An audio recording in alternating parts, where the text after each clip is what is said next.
My name is Rita Payne, and I'm chair of the Commonwealth Journalists Association, the UK branch. Yes. Can you tell us about what this session aimed at?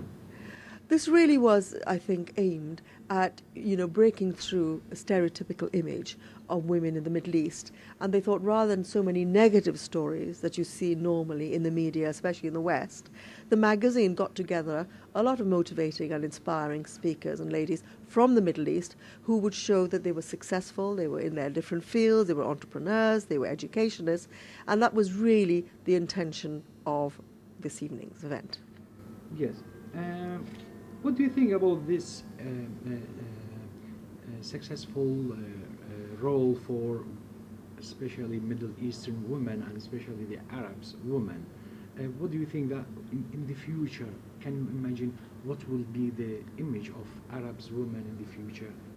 Well, from what I saw today, because I'm not that familiar, so for me, it was quite an eye-opener today to see that there were so many women doing so well. And I think that people need role models. And I think that the more that, women and younger women in Middle Eastern countries see success stories, they will want to follow, it'll develop. And hopefully, within the next 10 years, you will see a sea change. And that you will see that more and more women are going to be located and having important positions in different fields where it won't even be worth comment. It'll be seen as natural. And what about the Western world? What they think about these women? They're blind.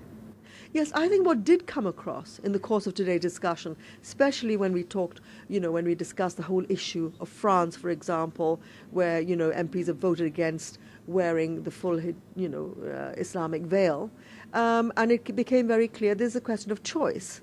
So I think there is a danger that people in the West make certain assumptions, act accordingly, which doesn't really match what people in the region think. So I think that is very dangerous. And I think this is why a magazine which organizes discussion, it's really up to the media to break through that, to show new people, new faces, new developments, so that people realize that what they think is correct is not really the correct picture.